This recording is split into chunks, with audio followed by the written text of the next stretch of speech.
Yes. Hello, Adina. Hi, Hi, welcome. and hello, everyone. Here we are, here to share some great things, ideas, techniques about how to live a peaceful, beautiful, balanced life. Today's videos will be about smudging and different ways to smudge. Really, a starter kit for that smudging idea is the first one would be is the things that we use and what is sage and what is Palo Santo. So let's just jump right into it, guys. And if you have already been doing smudging, we'll throw some comments on. We'd love to hear your perspective and insights on it. If not, if you're just beginning, we think this is going to be a really great start for you to go ahead and get started with smudging. So first, we want to say go smudge yourself, and then also, just to give you a little bit of background about what smudging is. So it's definitely an ancient ritual, thousands of years, stemming from Native Americans have been doing smudging rituals to, cleanse space, to cleanse self.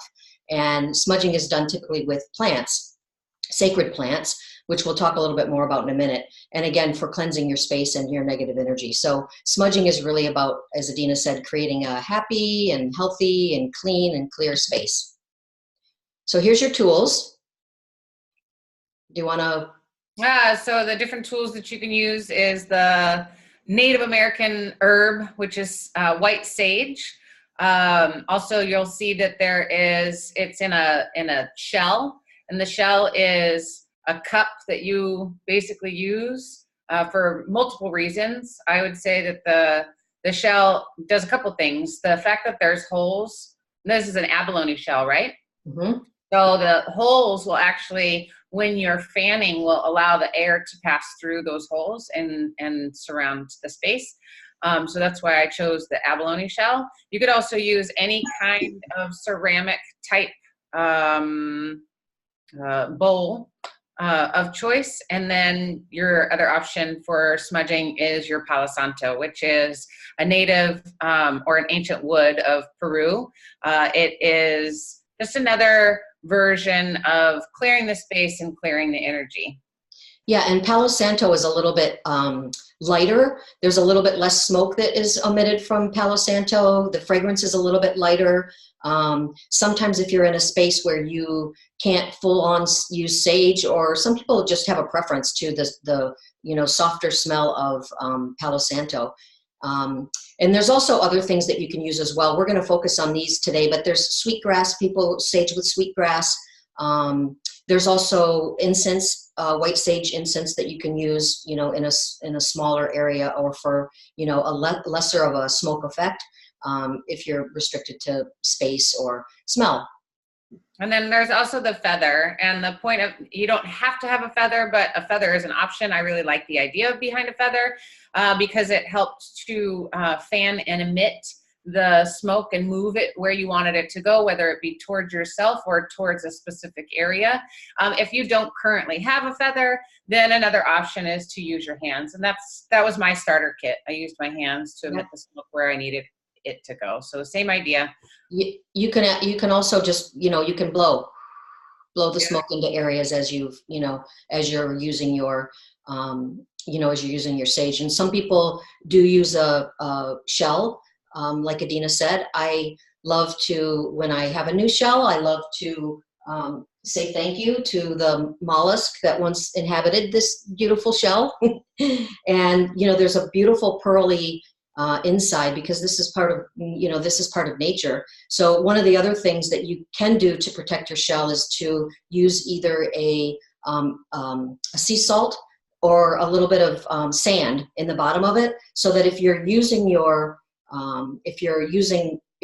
your shell to carry your sage around, some people do that. They carry the shell around. There's a little stand also that you can use and just waft it around if you want. Some people just actually hold the sage bundle itself and walk around that way. But anyway, my point of that was that if you are using the shell, it's a good idea to put something in the bottom to keep the sage from burning the beautiful pearliness off the bottom of your shell. So I'm just, all, and yeah, that's what mine looks like. Another, the shell also, if you think about it, it depends on the action or act. If the shell or bowl or whatever is, you did used to walk around with it and wave it around. But I guess what started to come up for me is the embers that would fall. You know, and if I'm got my eyes closed and I'm like way in the midst of something, I won't know until it's too late. So this also helps for just catching anything that might be falling. safety. Yeah, and Safety also part. the sage itself, the bundles will, you know, depending on how dry they are, you know, pieces of the sage itself can just come off and fall as well. So, you know, even if it's not burning, it can create a little, I'm always picking the little pieces up as they, you know, as they have a tendency to fall down. So then, so those are the tools that we're going to, you know, use as our focus today. We wanted to also talk a little bit about the elements that are involved from, you know, the natural elements that are involved in this cleansing process. So with all of those things that we just went through and talked about, white sage or Palo Santo is the element of earth. The flame or the fire that you're going to use is fire. And the shell represents water and the feather represents air. So in this, you know, ancient ritual practice, we're including and incorporating all of the elements of nature, which is also a fairly cool thing. That's awesome. So what I wanted to share on that is because we talk about energy body, and the fact that we are energy. For those of you who want to know, you know, yes, I'm bringing in these elements, but think about it as it relates to energy. It actually is scientifically proven to change the atoms in the air. So, you know, you've got the ancient wisdom, and then you also have science that supports it, that it changes the atoms in the air to a more positive ionic space. Good job, little scientist Adina. I love that you threw that in. And then just, you know, I'll throw in too from a medical perspective, you know, sage is also known to kill bacteria. So it's another reason why on physical things where bacteria can live, you know, we all know like door handles and things people touch that might, you know, might leave some bacteria. It also helps to kill and eliminate any bacteria that might be on something. I love this picture that's also got crystals in it. I did that for you, Adina, because it's also, sage is also another beautiful tool to help clean your crystals, right? Yep. On a rig. So I think with that, we're going to actually take you through a little demo. So Adina's going to, you know, she's going to model the steps to saging, and then I'll just kind of walk you through from a voiceover perspective, the steps to saging. So I think we've got 5 or 6 really simple steps. The first one is just to gather your tools. We've already been through those. Open a window up because you want to create circulation in the room. And remember, your tools are your sage or your Palo Santo, your shell, your feather, and of course you're going to need a flame to light your sage with. The next thing that you're going to do is prepare your bundle. So you're you know, as you go to light your sage, you're going to tip it at a 45-degree angle. It'll create the best environment for the flame to catch on. So at a 45-degree angle, you light your sage, and then you're going to light one end. And as that flame begins to, you know, ignite, as the sage begins to ignite, you're going to rotate your sage in a circular motion around the flame, because what you're trying to do there is just really create an even, you know, an even space for burning, so that you've got a nice flat surface and your sage is burning really evenly. It'll keep it neater, it'll keep it cleaner, it'll keep your smoke in a really nice place. So once your sage is lit, you know, you're going to summon the sacred smoke. And you can do this by gently blowing on the smoke when you're rotating it, so that you're creating the amount of smoke that you want. So blowing on the sage as you're lighting it to create the amount of smoke that you want. And then you're going to gently wave the feather through the smoke and just smudging the areas of your space that need cleansing.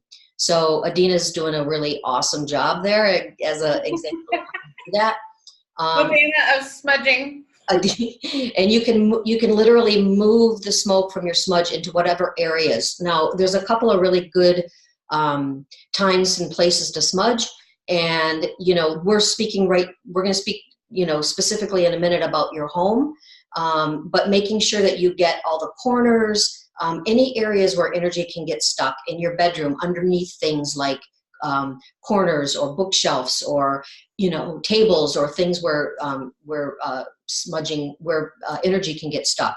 So really important to walk around to all the areas. Gosh, there's so much to talk about, where you start, where you end up. At the end of the day, it doesn't matter. But if you're cleansing your home, you want to make sure that you're starting at the front door, that you go around the house, and that you end at the front door to be able to, push everything out. Push everything right out. That's exactly right. And then the last step that you do after smudging is to just close the ritual. So, and you do that by running the feather over the smoke one last time to clean any energies that may have made contact with your feather. And then when you're done, you want to close your window after after the space has had a little bit of time to air out. So now is really what do you call it? The time where we're going to demonstrate smudging. We've already sort of done that. So maybe I see your smoke is still wafting. I didn't have to blow on it though, because it already had its, as the sage starts to burn, or you notice that it doesn't burn as strong, is when I usually take off the wrapping that they've bundled it in. Mm-hmm. And then it starts to allow more air, and your sage will light real easy. So I didn't necessarily have to blow on it. It's already happening. It's already strong. So just being careful, knowing that I want to move the feather over the top of the smoke to move the smoke around. But the closer I get, the more air that hits the sage, which will cause more fire, more flame, more burning, right? So if I don't want necessarily any more burning, then you'll come a little bit higher with the feather versus closer to the sage itself. Yeah, it works just like stoking any kind of fire, right? The closer you are to where the heat comes, the more that goes out. So as you're doing your smudging to cleanse your energy, there are some things that you can say. We've got an example of one here, but you can create your own. You can take this one if you want it. But it's really important to acknowledge the energy that's in the space, and then to create a ritual, a prayer, if you want to call it a prayer, but you're really calling out to the highest good to cleanse the energy. So you may say something like this: any energy that may have entered this space and that is not of love and light, and or is not for our highest good, is now sent to the Creator to be raised to its highest vibration and transmuted into love. So through this process, you're literally transmuting any negative energy that might be in the space. And one that's really simple, like, a time that took no time, that took about 15 seconds to say that. But one of the ones that I use is transform and transmute any energies that do not serve me for my highest and greatest good, as I'm spreading, the smoke and transforming and transmuting. I think this is where we definitely sit in and settle into that idea of visualization and imagination. Almost visualizing, we know that we have the tools in our hand to help incorporate and move along, but now we also need our personal visualization to help move that energy into love and light, right? Perfect. Yeah. And knowing that you can do this ritual, and you can repeat that mantra over and over as you're in different areas. You can smudge a small space in an environment. You can smudge an entire big space in an environment. But as you're going through and doing it, you're just repeating something along the lines of what we just said in order to transmute any negative energies into light and love. And then the next smudging that we're going to demonstrate is smudging of self. In this picture, we're showing Palo Santo, but you can definitely use smudge or sage, for smudging yourself as well. Again, like I said earlier, Palo Santo is a little bit lighter, it's a little bit sweeter, it's a little bit less smoke. It's a personal choice, so whichever. But Adina is going to demonstrate how you would use the sage to cleanse your own personal space. And you might say something like, any energy that may have attached itself to me and that is not of love and light and not for my highest good is now sent to the Creator to be raised to its highest vibration and transmuted into love. And it's important, as you're saging self, you can see Adina sort of picking up her legs, smudging all the way around the body from the top, left and right, back and center as much as you can, and then making sure always that you're going all the way down to the ground, to your feet, and to the floor, so that you're cleansing, you know, literally cleansing the grounding space that's below your below your feet, right? Because Yep. we're connected to earth. So also remember, as you're smudging, remembering your central points, because we talked about the chakra system. So one of the ways that I kind of start my day is by opening myself up to universe, light, love, through the crown chakra system. And again, going back into that visualization of being completely open to this light to enter my body, my highest self, whatever you want to call it, creator, and then taking myself through almost like that invocation, right? So allowing the light of the universe to shine through me so that I can perceive, to speak my truth from my heart with all of my strength in who I am in this body here on earth. And so what I've done is I've actually gone through and I'm saging myself to open myself up and then ground myself into my day. So that's my morning. That's my opener. Really nice, and in a really short period of time, really speaking to, addressing, and paying attention to every one of your chakras in that quick little you know, routine that you just did. And then sharing what you know, going also what based off of what you said, then taking it all the way down into my feet, and then grounding myself into, you know, Mother Earth. So it's that full connection. Exactly, and that's it. I mean, it's a, you know, that's it. It's a simple process. You know, you just grab your tools, you know, create your mantra or whatever it is, figure out your space that you want to cleanse, or yourself if you want to cleanse. And, you know, I think that the last thing that we have to say is, better save yourself before you wreck yourself. I was like, that is so Adina's line right there. Creating Anyway. sacred space for yourself, creating you can use and utilize in your arsenal of balance to scientifically proven to change molecules, energetically proven to make you feel great, and you know, energetically proven, I don't know, what would you gonna, metaphysically proven to change your life, right? Wreck yourself. So don't wreck yourself. Just knowing that this is a great tool, you know, and not only, obviously we want to start with ourselves, and then we want to think and allow for that inner knowing to know when and where to use and utilize saging or smudging as one of our tools of choice to clear energy and change and transform, transmute energy into light. Perfect. So give it a try, guys, if you haven't already. And if you have, keep up the good work, because, you know, the air travels and this goes out and beyond the space even that you're clearing. So I think with that, we earlier said that our next video, we're going to talk about some other ways to sage without a flame. So we'll be back with that. And in the meantime, you know, happy smudging. Peace, love, balance.